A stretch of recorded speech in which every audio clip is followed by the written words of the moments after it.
Hey guys, this is Dave from ConMenRDW here, and welcome to the ConMentary Podcast, where a whole bunch of geeky and nerdy people talk about a whole bunch of geeky and nerdy things. Today we're talking about Dungeons and Dragons, which I know my two guests are very excited to talk about. Jim's already smiling ear to ear right now. I can't help it. Introduce yourself, Jim. Say hi. Hi everybody, I'm Jim Spoto, and I'm here on my first podcast ever talking about something I truly love, Dungeons and Dragons. Awesome. And then I'm also here with Kristen. Hello. Yeah, and Kristen also does some D&D podcasts herself, and she also has a whole bunch of other things. So shameless plug yourself real quick, Kristen. Hey, I'm Kristen, also go by Kiki the Girl and Kiki the Girl Cosplay. I don't only do podcast stuff. My podcast is RPGeniuses. We're four idiots who get together and play Dungeons and Dragons very horribly, but it's hilarious, and there's lots of memes. And all of my cosplay stuff is under Kiki the Girl Cosplay, and I'm just a huge nerd who's in medical school, and I cry about my life. Thanks for the description, kids. Good stuff. She's training to be a cleric. She tries to... I am. I actually love playing clerics. They're a lot of fun. All right. But yeah, this is the first episode of the podcast, and I was like, why not just talk about Dungeons and Dragons, which also, disclaimer, which will be the running theme with the ConMentary podcast. I like to get people that are passionate about different things that are nerdy and geeky, like Dungeons and Dragons. And I personally am not a huge aficionado of Dungeons and Dragons like these two. Blasphemy. I know offended. about it. Like Jim got me into I'm it maybe triggered. like 3-4 years ago. And like I'm interested, but I don't know nearly as much as these guys. So this is basically a way to learn more about it, and also for you listeners out there that don't know a lot about Dungeons and Dragons, you can get also an idea of how Dungeons and Dragons works. So like it's not a whole bunch of like experts talking about a thing that you have no idea about. Like there's at least somebody that's still getting their foot in the door, just like you. So that's the whole idea of this podcast. That's so beautiful. Yeah, I really like that. See, I'm good at this, right? Yeah. All right. So first off, let's start off with like D&D experience. Like I said, I wasn't really into Dungeons and Dragons like 4 years ago when I first met Jim. And when I started going to Columbia College Chicago, I met Jim, and then he was like, hey, you want to play Dungeons and Dragons? And I was like, you mean that nerdy ass game where you sit down in a circle and play make-believe for 2 hours? I guess. And the fool said yes. Yeah, I said yes, and now I'm fully immersed. So that's basically how I got into Dungeons and Dragons, or at least my interest in Dungeons and Dragons. I corrupted you. I still don't like go out of my way to play on my own with my How own dare you. separate friends, because there's so much that you need. Like you need a book, and you need like you need a DM. We'll get into this. I can Yeah. explain to you. I'm the cheapest person alive. You don't need for a lot sure. to play Dungeons and Dragons. Yeah, but there's all the stuff you need, and it's like to get into Dungeons and Dragons, it's really intimidating for somebody that doesn't know or even have all of the gear. That's fair. So like Yeah, I'm just definitely. I'm the super noob when it comes to Dungeons and Dragons. Unlike you, Jim, like you've been playing it since how long? I think I started, it was, I want to say it was my sophomore year of high school. Basically, I had taken interest in the game because I had heard a lot about it from my mother. For your mom? Yeah, Ooh, she- Yo. Yo. She played back in college with first edition. And Ooh. First edition. You basically, stated your mom, Jim. How dare you? yeah. Hi, Mom. And basically, she started off with the notebooks, dice, and that was about it. She had the books, like the Monster Manual and the Player's Handbook, but she really didn't have maps or miniatures or any of the extra stuff. But she told me about it. She told me that she had her books somewhere, but we were never able to find them. Oh, well. But my interest was still piqued, and I decided, you know what? I'm going to spend some money on the starter set. And now I know I'm going to catch some flack for this, but the first edition I started with was 4th. And Ooh. that's because, Ooh. yeah, Ooh. I know. That's the one before the current, like we're on 5th edition. We're right? on 5th edition. Okay. Yeah. And basically, Ooh, because I'm when I first cringing. started, I understand completely. I get it. Like when we were first starting, we didn't know. Like we were just as noobish as everyone else, and we thought 4th edition was the newest edition, so it's the most updated. It's probably their best. We were wrong, but The cool thing, still, though, with 4th edition is the homebrew stuff is really legit. yeah, that's actually pretty nice. But it's still like, even though it was a little over the top and very combat heavy and really just kind of disregarded role play, and that's kind of that's putting it lightly. Yeah. But we were still so interested in it. We loved it, and we decided to carry on to 5th edition, where we are currently at. And I've got so many groups that I play with or DM with here at Columbia, back home, and I'm just looking forward to more years of this. That's cool. So like your mom got you into it, and then you took it upon yourself to get into it. You didn't like you didn't start from like a friend. It was basically like your mom. Right? No, yeah, it's like she passed the torch, if you will. That's cool. That's awesome. As a matter of fact, my original dice bag is the one she used in college. Aww, it's a family. It is. It was kind of getting ratty, so I decided, you know what, I'm just gonna keep that. Preserve that. I'm just gonna preserve it, not use it. Instead, It's my well friends loved. gave me my friends Alex and Stephanie for Christmas gave me, anyone that's played D&D should know what a mimic is, and they gave me a dice bag that looks like a mimic. It's really cute. Aww. It's super adorable. It has a purple tongue and everything. It's great. Aw, that's so cute. But I'm winning adorable points. That's awesome, Joan. So Kristen, how did you get into D&D?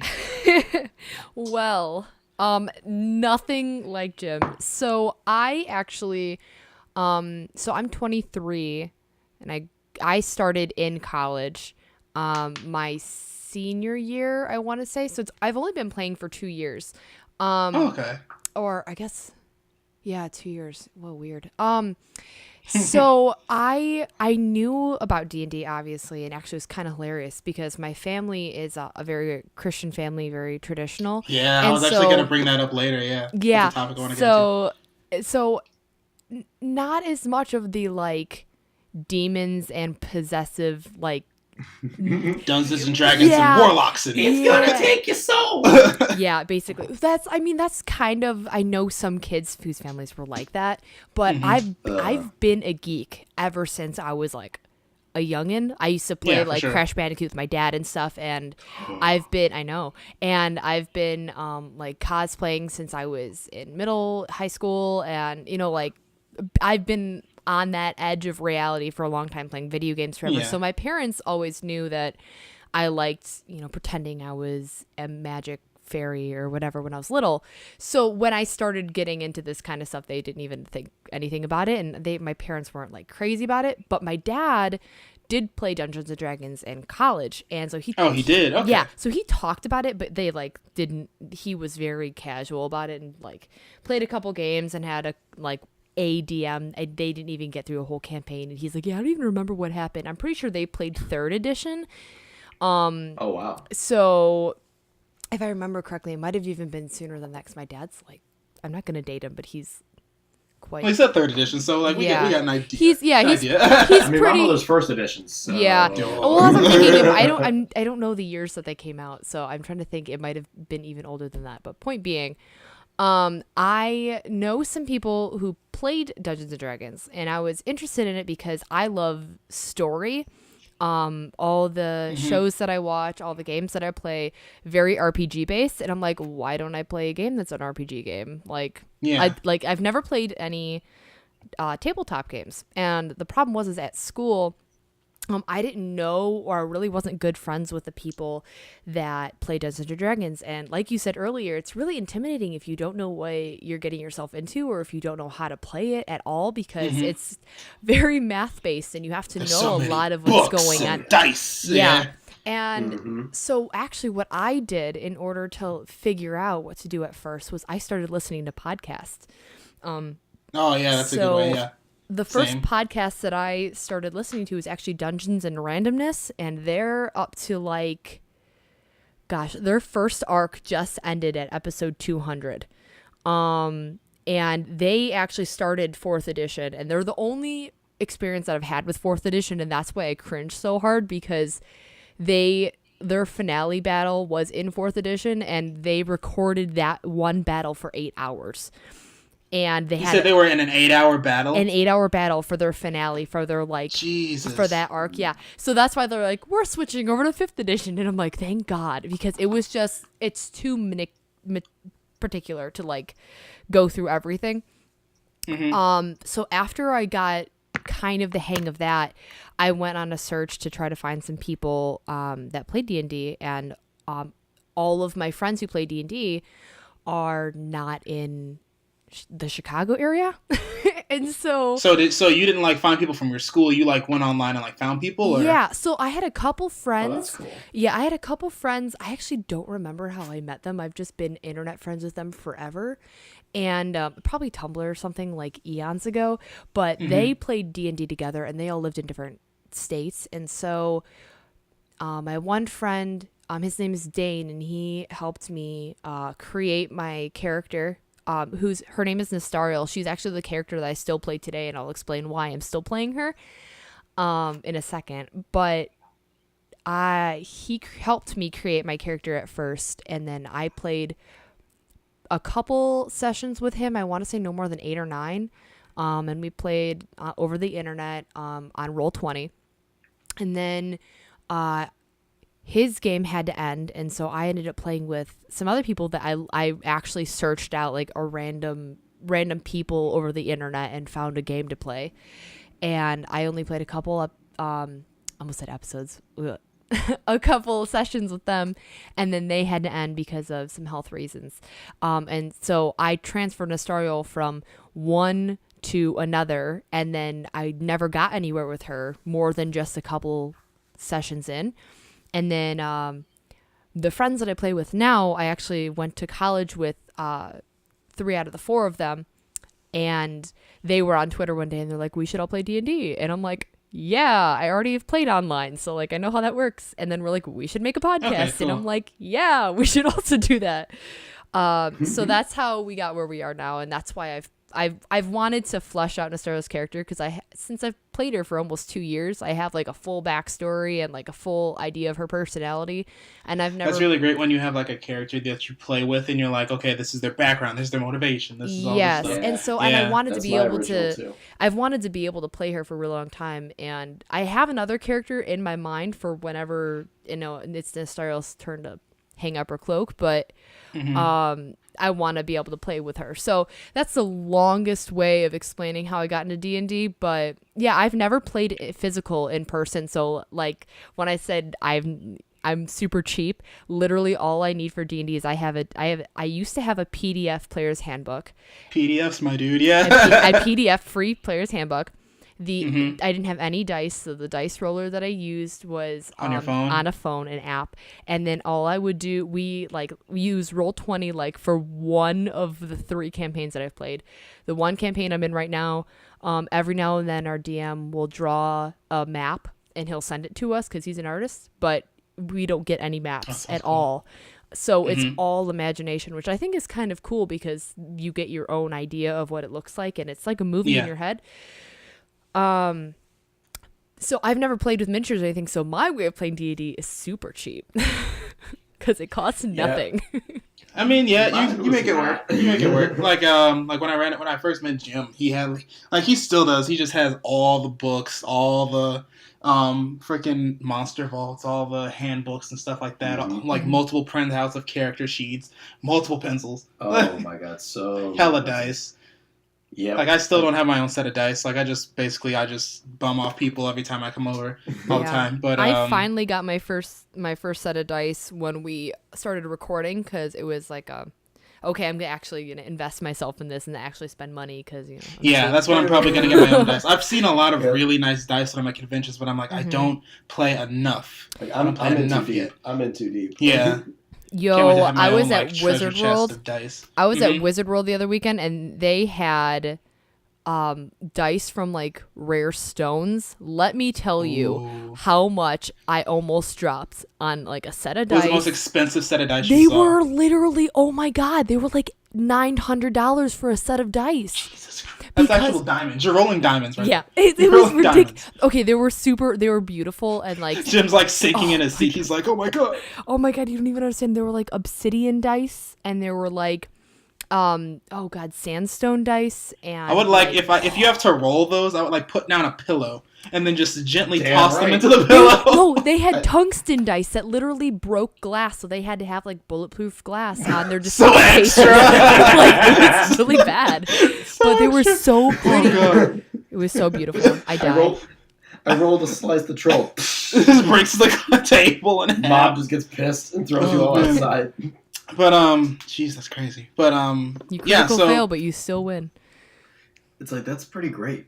yeah, like so hearing how everybody starts off with D&D is great. Like mainly I did that so we can establish a rapport with our listeners, so everyone knows what we're dealing with. So Yeah, Jim basically started playing D&D through family. Yeah, which is great. she told me all about it. But here's the Yeah. thing: she told me about her experience with it, and she told me that she had done it, but she never walked us through how to play the game. She never walked us through how to have a campaign Yeah, or any for of sure. that. We had the books to teach us, and Mhm. it was just scientific method. We were just trial and error, nonstop. That's the only way we learned from it. We Mhm. made so many, and we still make so many. Oh We made yeah, so many I don't think mistakes. you ever You don't make there's mistakes. there's no such thing as a Dungeons and Dragons absolute master. There's no such thing as that because Yeah. everybody makes mistakes in that game. So one thing I want to bring up is basically like the evolution of D&D. Basically, like since I've like started the history paying of it, like not the history, but at least like the social, like what's the word I'm looking for?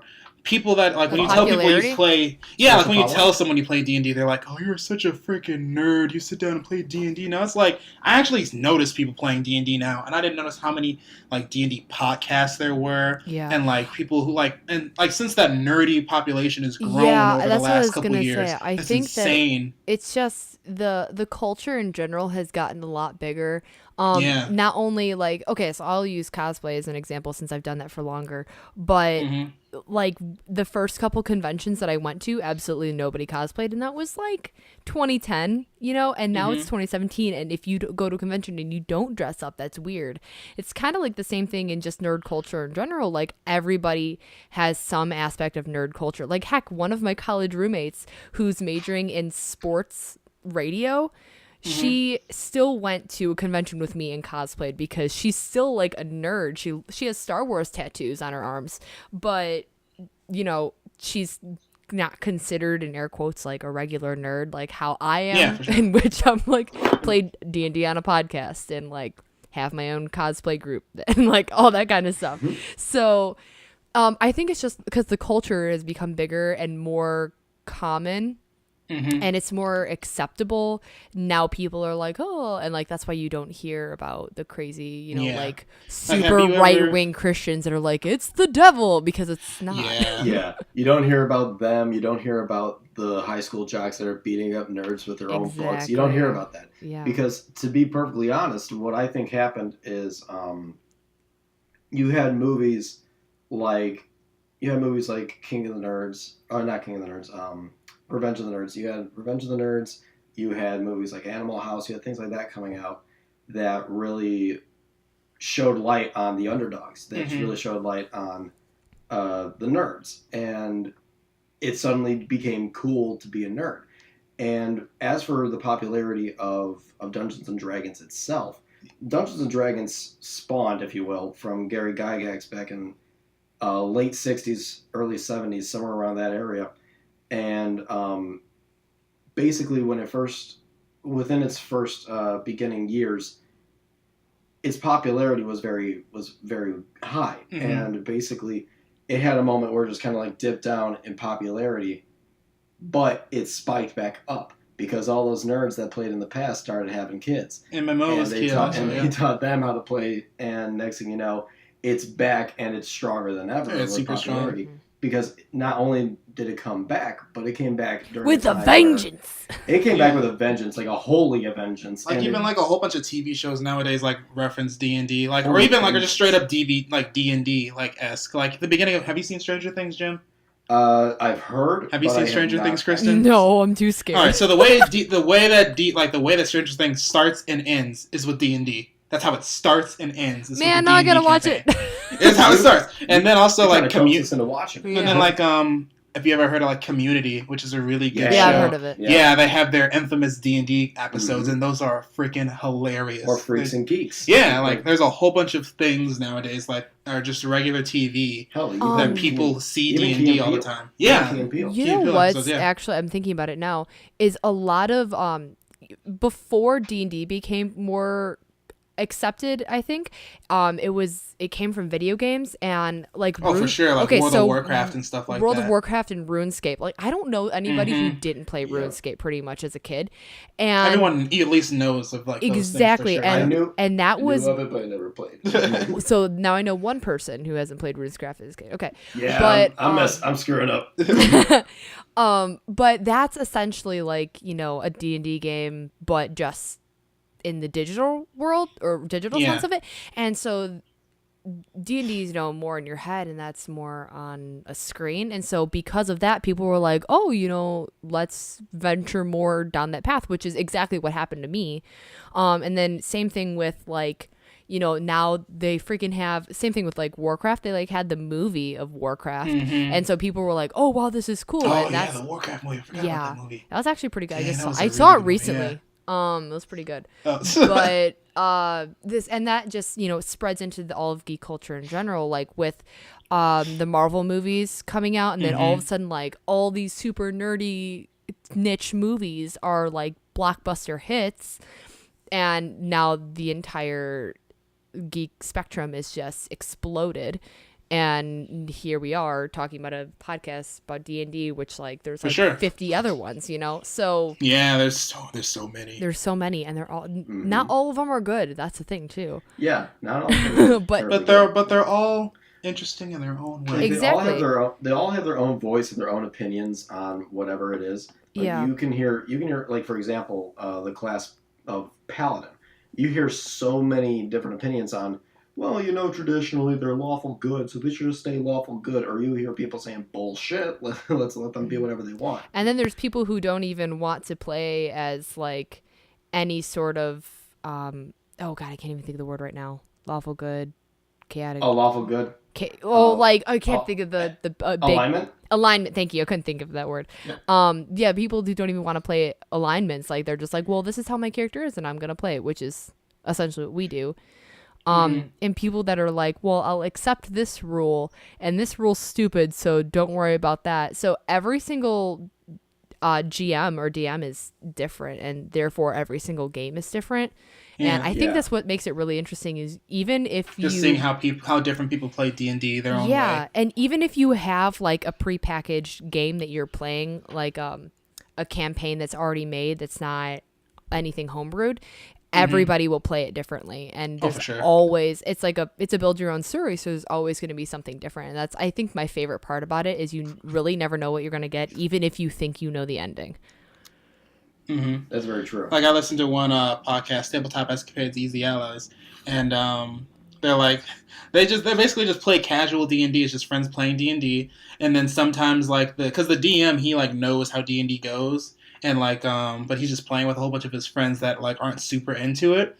But they sometimes end up like bending some rules and stuff like that. So they're like, whenever they actually play D&D the right way, they're like, real D&D right here, guys, real D&D.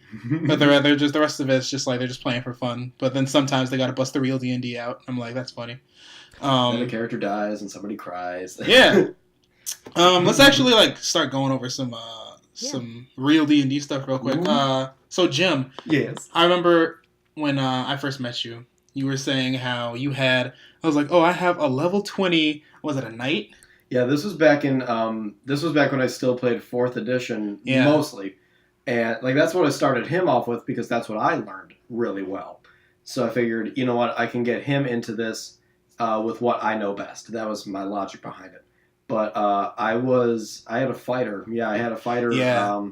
Pharamond, my original character. So that was like your first ever made character. Yeah, that was like that's your baby right there. That's your OC. He was my child, and I morphed him into a 5th edition character because I was not gonna leave him in 4th. I couldn't. I had to move him to 5th, and yeah, I'm not leaving him behind. He was too precious. I love how people like end up getting emotional attachments to their fictional characters. You don't end up getting them. You forcefully get them. It doesn't just accidentally happen.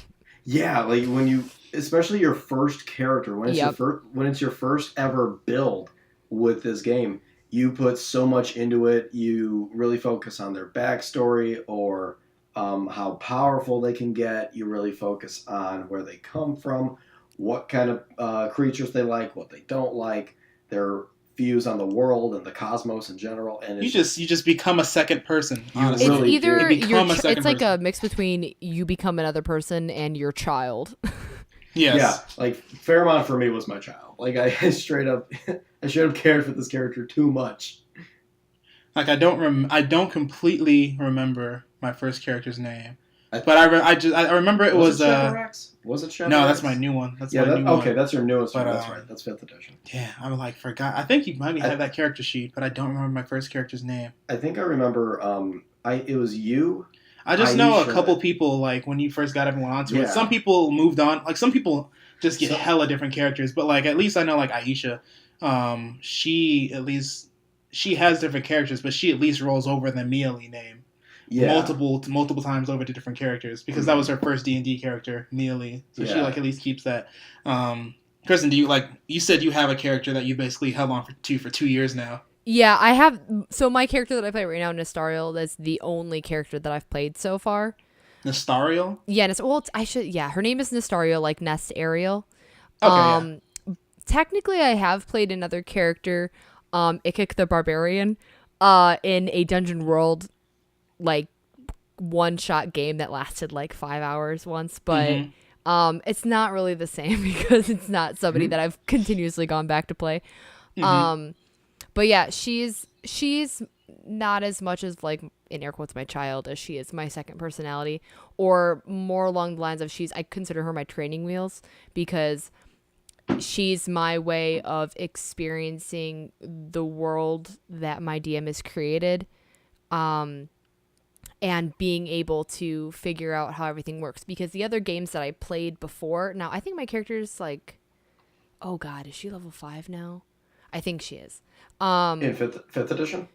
Yeah. So I'm pretty sure. We haven't recorded anything in like a month or so. So that's why I'm a little off. But she the other games that I played with her, I never was able to level her up because I never played enough. Or my DM just was like, you're not ready to level up yet. So she's my training wheels because I'm learning how to, add other spells on and figure out which ones that I want and figure out. So you're like trying to figure out everything based with her, and then maybe after you like played with her for a while, then you'll make another like character that you'll put a lot of time into. Yeah, well, I have another one already in mind. Like I have her background and I have her name and what race she is and her backstory already in my brain. But whenever Nestariel, like if she gets killed off, for God forbid, which my DM isn't. God forbid. My DM isn't. He's actually like bent the rules so that we don't die, and I'm like, don't do that. That's not nearly as. When fun. You have a DM with permadeath, when you die, he rips your character sheet now. Yeah. Sets it on fire. I mean, for us, if that was permanent, you would have to like nuke our computers. So like, that would be even a bigger problem. That'd be a lawsuit. Seppuku your screen. But yeah, so whenever she's done, I have another idea, and then like as of right now, I don't do a character voice for my person. A lot of D&D podcasts, they do character voices. I haven't gotten one yet because, like I said, Nestariel is like another version of me. So she's actually more like teenage Kristen, in all honesty, because she's a teenager. But whenever I get to do my other character, like I'll tell you, she's a pirate, and so I'm gonna have to do a lot of yar matey and like. That's what your second character's gonna be. Yeah, and so I'm very excited. I'm very excited about like being able to do a character voice. I'll do it horribly, but it'll be fun, and hopefully someone will get a laugh out of it. Like I'm probably gonna stick to like I have my second character that I can remember is Shavarax, which is a dragonborn. And he has lightning breath, which basically makes me think of Spyro the Dragon, honestly. So I'm gonna try to probably keep him around as long as possible because I actually want to build onto his background. Because like you guys were saying, how when you make a character, you basically give them like a personality, you give them their beliefs, you give them like this whole story. You basically like brainstorm and write, like you actually sit down and just think of everything that makes a person and put it onto this character. So I'm trying to do that with Shavarax actually. Because for example, the D&D podcast that I'm listening to the most, the way that the DM actually works out his campaign is he basically, I'm guessing, gives every character in his campaign a background. Like even the NPCs, everybody has a motivation, everyone has a purpose, and I really like that because it's like basically instead of just having a DM that just instead of just getting tossed into a world and like anything goes and there's just like hollow characters, everything feels like lit, lively, you know. Like there's a whole life in the campaign that you're playing. Consequence to dealing like with if you kill this little girl, she has a family, and her father is like the owner of is like the head of the barbarian guild, and then they'll come after you, and like instead of just killing just this random child and nothing happens. Like I like it when there's connections to everything in a D&D campaign. That's one thing that I really like. Like your actions have consequences. Yeah, if you're screwing around, kind of. Mm-hmm. Yeah. Like, why'd you blow up the bar? now that's where the king always goes to get his drinks, and now he's gonna be cranky, and then he's gonna overtax everybody in the town, and then there's gonna be a riot, and now you guys got to stop this. So, his alcoholism's gonna cause lives. Exactly. Like everything is connected. I love when DMs play games like that. I think that's the best. Like the smallest tiny detail just like turns into something 5 episodes later or 5 sessions later you don't even know that's gonna happen. Yeah. Yep. That's like something like if I was to ever DM, I would have to make a world like that, which is like kind of stressful because I'm like, I would want everything. Like I would have to think of how every character would play and like what everybody in that campaign would do. So if like somebody ended up going off the beaten path, like if instead of going right, they go left, and then there has to be something left. There has to be something left every time. Like you have to think of everything that somebody will do, and then there has to be something that'll branch off of that. And you just gotta have branching paths always, instead of just trying to like reposition onto the straight path. Like there has to be different things for them to do, like in this huge open world. That's like one thing I have really high standards for like if I was to ever make a D&D campaign. Me I would too. want that to happen all the time. Yeah. Oh, trust me, it takes a lot of practice. Like I've DM'd quite a bit, but I'm not perfect at that. Mm-hmm. And like there are some tricks as to how to go about that. Like if you want them to go down this corridor, but they go down that corridor,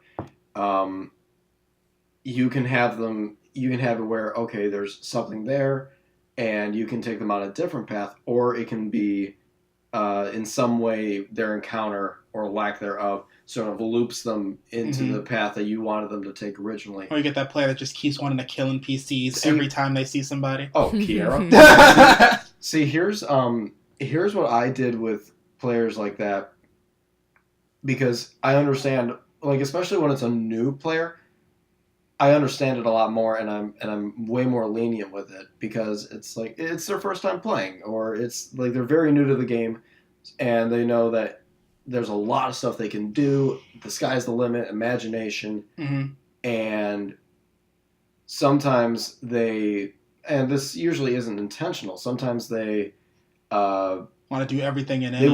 They want to do everything and anything, and they kind of just ignore the campaign and try to do the most batshit crazy thing they can do.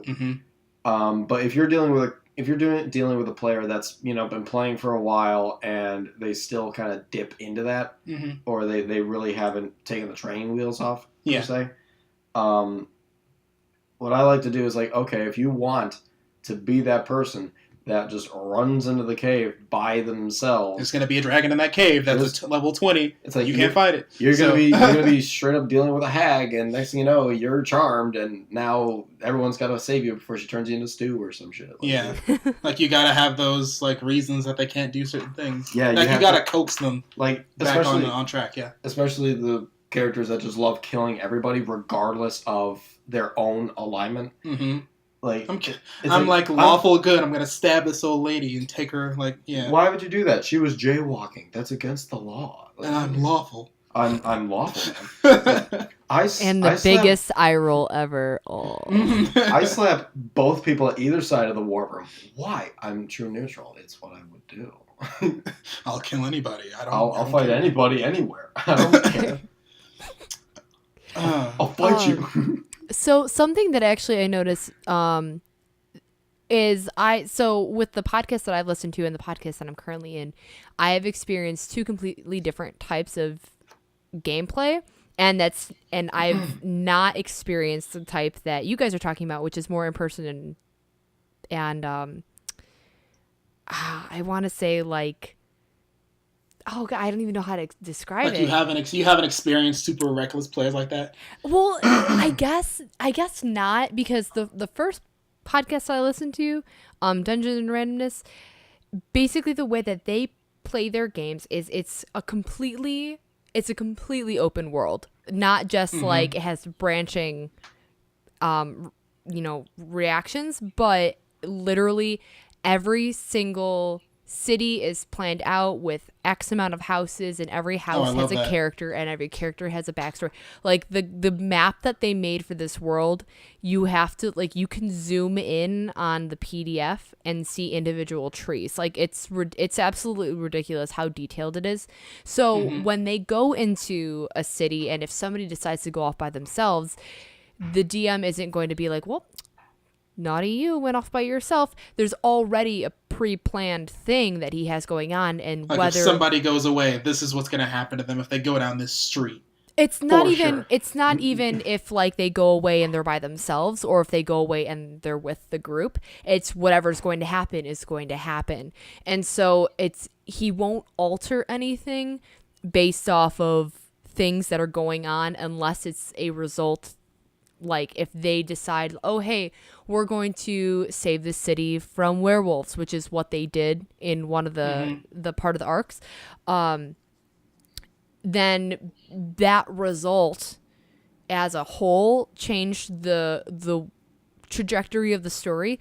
But because one person, like, for example, the same thing with the werewolf thing, one person went to go into the city, and the other ones decided to stay on the outside of the city, and there wasn't any werewolves inside the city, but there were outside. So the one person that went in didn't have any other reactions, and the DM didn't want them to stay in or go out. He just wanted them to make a decision. So by the fact that those couples stayed outside of the city, they got attacked, and the one that went inside the city did not get attacked, but he didn't change that based off of the decision of the one person to go in or the people to stay out. Gotcha. Then on the other, like whatever you do is what you do, but this world is still, the world has already been established, and so that's very much like real world. Like when I go to Walmart, God isn't gonna be like, well, because Kristen went to Walmart today, we're gonna put blah blah blah in her way. And so I just kind of like it that way because it's more real world esque, and it's very immersive. And then the other podcast I listen to is The Adventure Zone by the McElroy brothers, which is super, super popular right now. And that is kind of the same format that my podcast is based off of right now, because 4 out of the 5 of us listen to The Adventure Zone. But it's very much, they have little tiny arcs, and there's a story that you follow, and your reactions minorly affect the trajectory of a story, but it's very much streamlined, and it's A to B and B to C. So if I was to do a game, I would definitely do more open world, and I would have to do it like DNR does it, because I like that a lot more. Yeah. But the way that the Adventure Zone and the RPGeniuses do it is much more story based in that aspect. And both of them are really good, just in different ways. And so, but I have never experienced, having a DM be like, well, fuck you. You went in the wrong way, and so I'm going to smite you with the dragon or something. And the worst thing is my DM was like, I wanted you guys to go down this corridor, but you guys decided to go into the random side corridor. So like, there's nothing there. You go back into the hallway and go down the corridor. Like you found nothing. Exactly. You found 2 gold doubloons.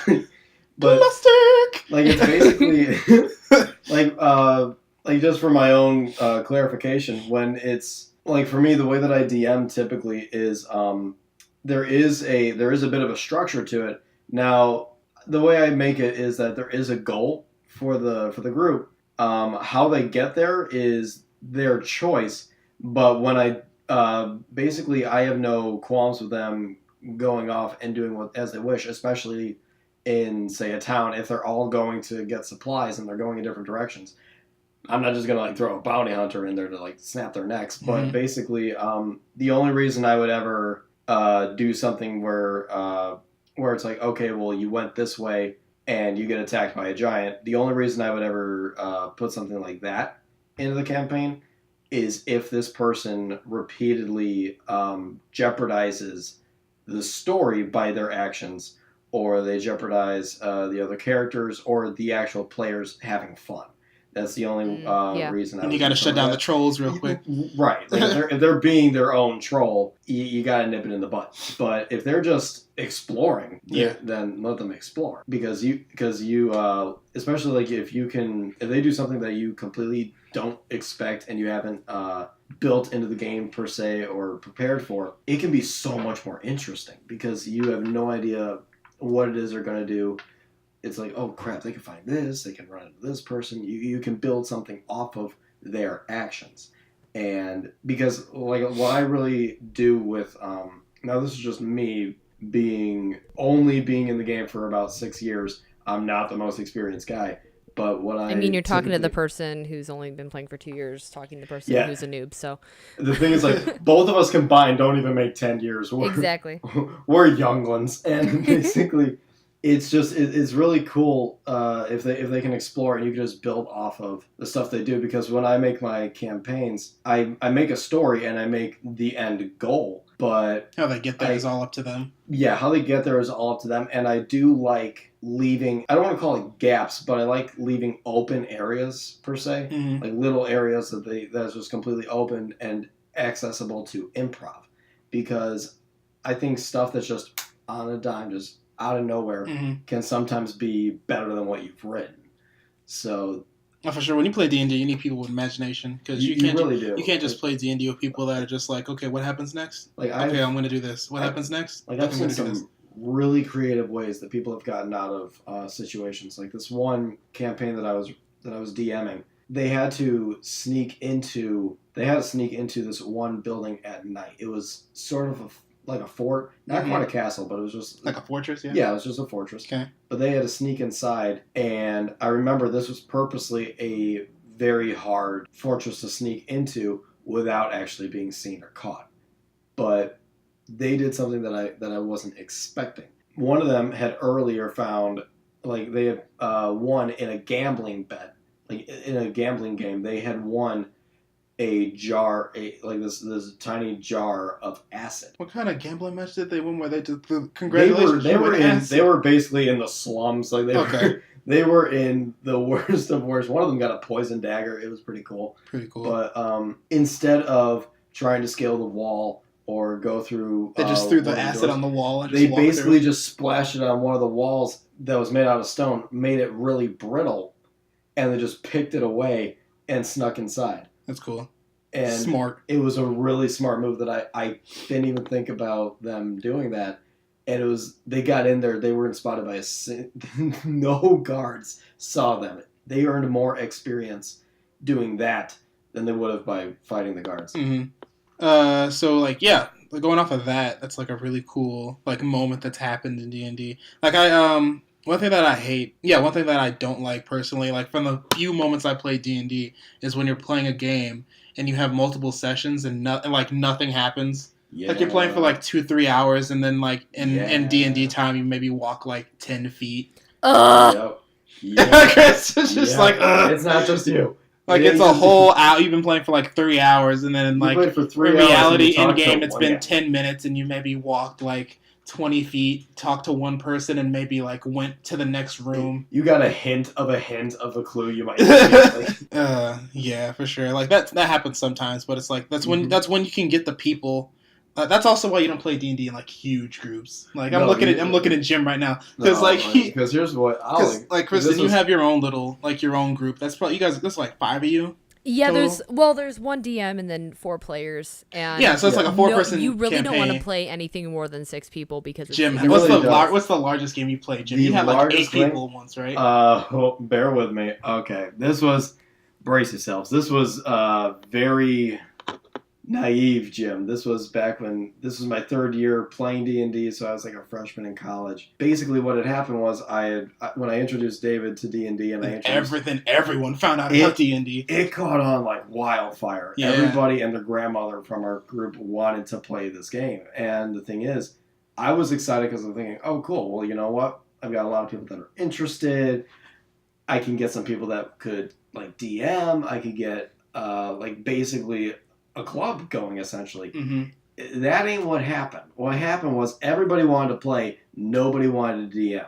So what ended up happening was this group that built from, it was originally like 4 to 6 people, built into something grew into a conference room of people. It grew into, I shit you not, like 12 to 15 people. And one DM. And 15 now to 1. Understand, this is so senselessly stupid. Like there's absolutely no fucking reason to have that many. Excuse. There's no excuse. There's no reason to have that many people in, and this is in one campaign. It's not split in like groups of 4. One battle turn. So you takes said like 2 hours. 60 as in 60?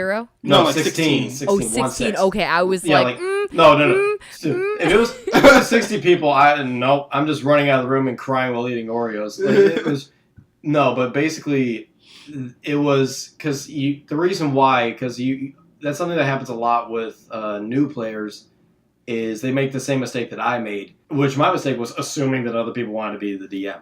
Basically, a lot of people make the mistake of when they first start out, or when they're just new in general, is they get a lot of people that are really excited, that really want to play it. That's the thing. Everyone wants to play it. Nobody wants to DM it. And that's when you have a problem, because you need somebody, because here's the thing. A lot of people think that being the Dungeon Master isn't as fun because you don't get to be the character that experiences the world. Personally, I disagree. Like, because the thing is, I think being the DM is fun because you get to play God. you are the literal Morgan Freeman of this group, and basically the thing is, you get to create the world that they encounter. It's either as simple or as epic as you design it, and that right there. To quote Uncle Ben, great power comes great responsibility, and like you straight up get to build this huge or little world in however much detail you want or are capable of handling. The thing is, like, I would love to see a lot of newer people that have only played a few games. I'd like to see them just dip the toe, just dip their toe into experiencing being a DM.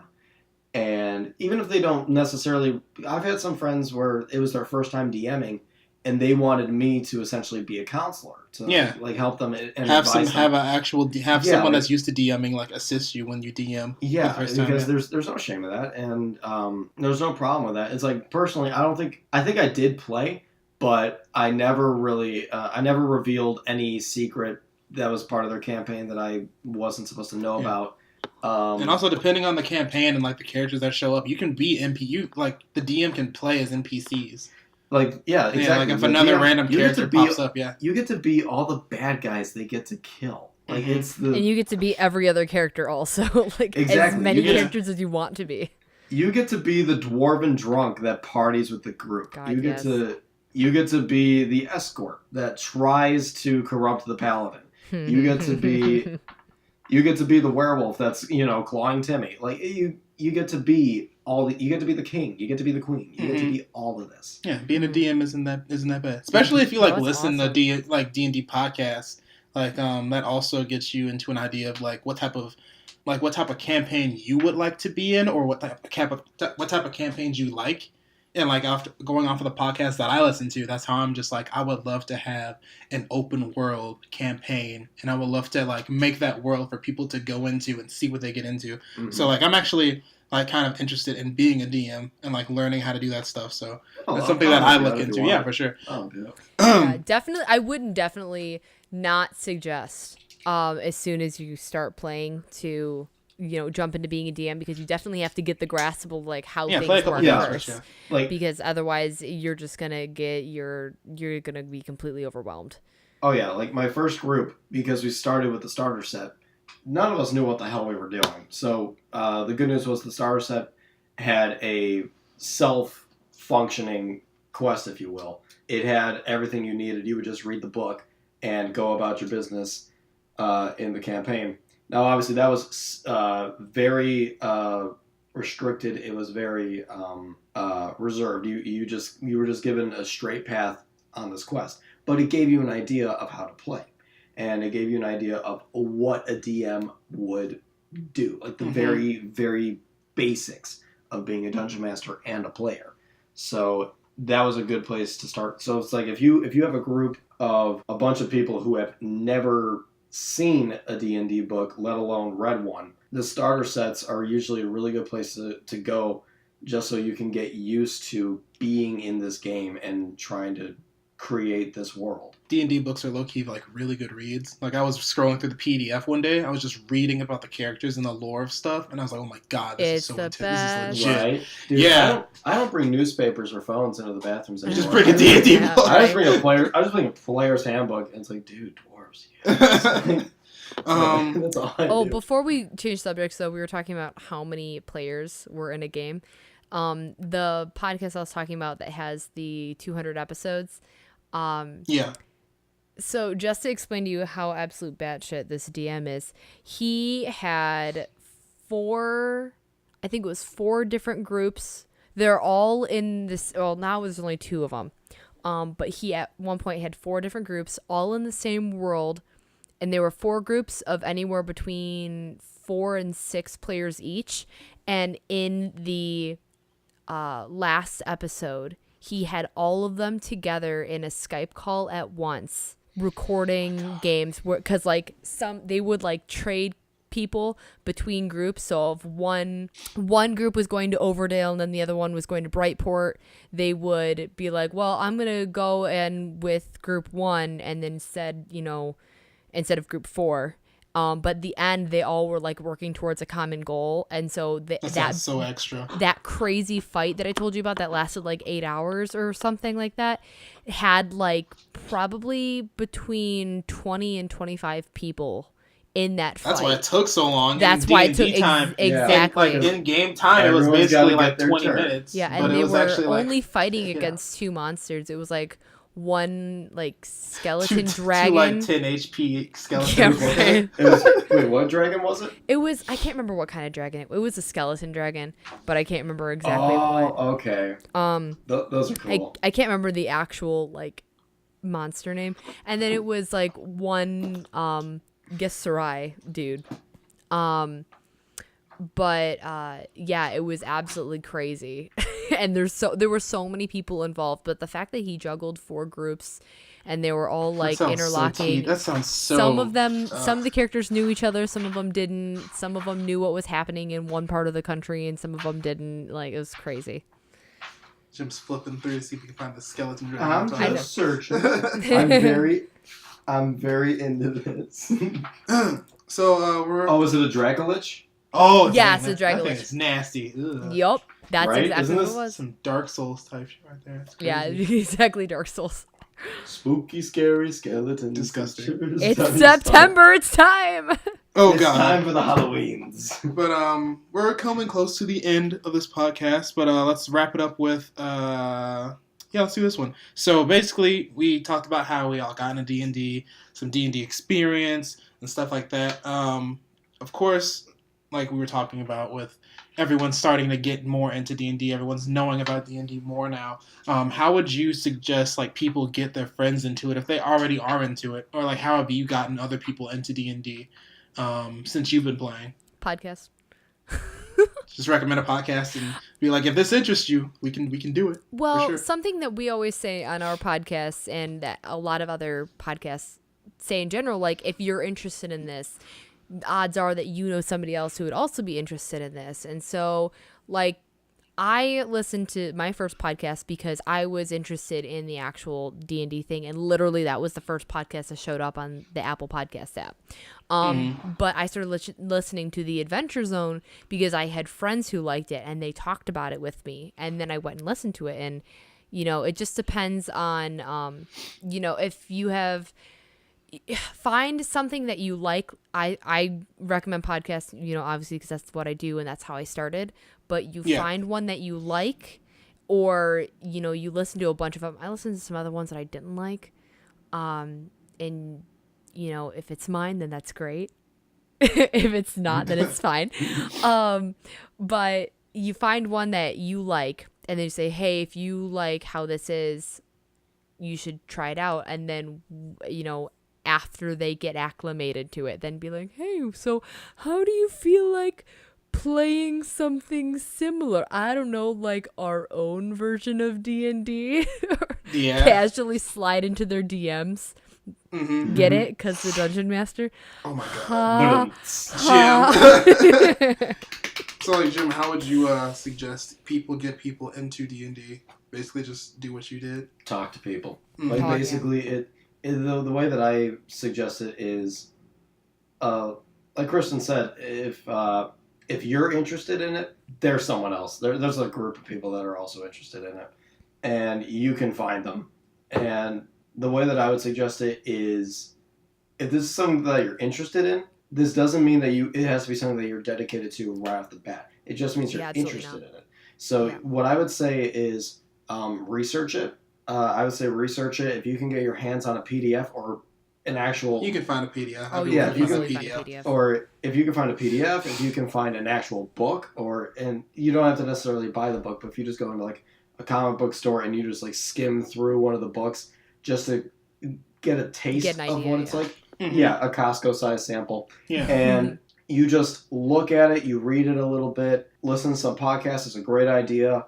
I'd say also, now this is just me being too much of a J.R. Tolkien fan, read fantasy. Like, read fantasy, see if this is something that you... Play fantasy, read fantasy, watch fantasy. Mm-hmm. And because this way... Live fantasy, lightning bolt. Because this way if you expose yourself to it more, you can see, is this something that I find really interesting? Is this something that I may actually want to check out more of, and maybe even and then eventually play it and decide whether or not you want to continue playing it? Mm-hmm. Because when you watch, read, and listen to things about fantasy, you're exposing yourself to it a lot more, and you'll have so much more knowledge about the kind of world. You'll basically have the idea. Yeah. So if somebody says the Feywild, you have a general understanding of what that is. If somebody says, if somebody mentions Mount Doom, you know what that is, and you get an idea of where you can go with that. It's Game of Thrones. You can. True. There's so many references there. You watch Game of Thrones? You want to play D&D? Yeah. There's actually a D&D campaign for Game of Thrones. Like, there's versions of it everywhere. There's like even one for Star Wars and everything. Is ridiculous. I would basically like hit your friends up like an Amazon recommendation. Like, have you ever played Skyrim? Do you like World of Warcraft or League of Legends? Then you too might also like D&D. It's like, just also the honestly other thing too that you can do is literally just hashtags are great, and you can just go and look up the D&D hashtag on literally any social platform, and you will find somebody posting something. And I know on our D&D podcast Instagram, we follow other pages that post about D&D, and not only that, but then you'll find people who do that, and then you can follow them and start talking to them. Like, that's how I found people to play with originally. Was I went on Tumblr and I was like, hey, I'm looking for people to play D&D, and I'd like hashtag it Dungeons and Dragons, D&D 5e, like all those things. You'll find it. There's every single podcast that I listen to has a Facebook page where they have people that will post discussions about what they're talking about, and you can become friends with those people and talk to them. The D&D community is super, like, if you're trying to get up in there, you'll find a way to get up in there. Yeah, and the whole reason I bring that up is you don't have to talk to anybody about it in person per se. It can be like, you can find people to talk about it anywhere. You just have to be willing to figure out ways to do it that's not in like the traditional sense of being in person or on paper. Yeah. And so another thing that I think is important when it comes to getting started with Dungeons and Dragons, or considering D&D, is when you find a group, or if you create your own group, this might sound cheesy, but just be brave. Like seriously, just go in there, give it a shot. Don't be afraid to fail, because If it doesn't work, try something else. Exactly, because the thing is, everyone that's ever played D&D, even the guys who've been playing it for 30 years, they all make mistakes. They all screw up here and there. They've all got some kind of flaw about them in their play style or their DM style. So it's like, just don't be afraid to fuck up. Like, that's just how the game is. It's like, you do the best you can, but in the end, the dice decide your fate. Yep. Oh, for sure. Yeah, for better or for worse. Yeah. Critical misses all day. Oh my god, so many. Good misses are hilarious. So many critical misses. And critical hits. Like, they're both epic in great ways and terrible ways. But yeah, we're basically at an hour now, so I think that's a good place to stop for this time. For sure. One more hour. The next hour is going, one more hour. Jim, no, we have to sleep. Jim, no. No, but let me just talk about one more last Jim, no. One more. But see, like in D&D time, you would get 5 feet. True. She's not wrong. She's not wrong at all. D&D, the game where it takes 2 hours to do a 5-second battle and it takes 2 seconds to walk 200 miles. Exactly. Have you ever had that like good session though, where like a lot gets done? You feel so good though. Oh my god! Like where like I feel like a I've whole done character a arc workout. happens. It's so great. Yeah. I just thought of one more thing that's very important. Yeah. I'm sorry. Yeah. But let's say you actually decide to play the game and you're making your first character. Please, for the love of God, don't make Constitution your dump stat. Just don't. Your what? Your dump stat. Just Oh, don't do shit not on, Constitution. do not shit on your Constitution. Isn't Constitution what you need to like? Constitution is your health. Yeah, basically, the best way I've ever heard it is explained with tomatoes. Oh yeah, that one. Yeah. Strength is your ability to crush a tomato. Dexterity is your ability to dodge a tomato. Constitution is your ability to eat a rotten tomato and not get sick. Intelligence is your ability to know that tomato is a fruit. Wisdom is knowing that doesn't mean it goes in a fruit salad. And charisma is being able to sell a tomato-based fruit salad. And this is why I play a warlock with a 20 charisma. Yep. It's like your warlocks, your bards, your paladins. Choose the charismatic. Choose the charismatic, rather, because charismatic is not a word. But yeah, good talk, guys. Good talk. Good talk. I know we can fill an hour. We can fill an hour for sure. Good talk, team. Yeah. If you guys like this podcast, for sure, hit that like button. Smash it. Smash. Just do that follow. Just rolling at 20 and RKO that bitch. Yeah. But thanks so much for my guests, Jim and Kristen, for being here to talk about some D&D for sure. Yeah, absolutely. I had a great time. Yeah, Kristen, shameless plug that stuff one more time. Oh yeah, so RPGeniuses on Facebook, Twitter, Instagram. You can listen to us on SoundCloud, YouTube, and iTunes at RPGeniuses. The letter R, the letter P, and then Geniuses. Roleplay geniuses, and we suck at it. No spaces. And then if you want to follow me on anything, I'm Kiki the Girl. I'm pretty much everything. Kiki the Girl Cosplays, KIKI the Girl Cosplay on Instagram and Facebook, and from there you can just find me anywhere else you want to find me. Awesome stuff. And Jim's off the grid. He doesn't exist. He's just a voice. I'm a ninja. I live in the shadows. For sure. And yeah, guys, you're listening to this on ConMenRDW. That's ConMenRDW on Instagram, Facebook, Twitter. Just hashtag ConMenRDW on most social medias, and you will find me depending where you found this. You probably found it on YouTube, so hit that subscribe button also to get more awesome episodes of the ConMentary Podcast, which is the geeky nerdy podcast for geeky and nerdy people. Thanks so much for listening, guys, and I'll see you on the next episode. Bye-bye.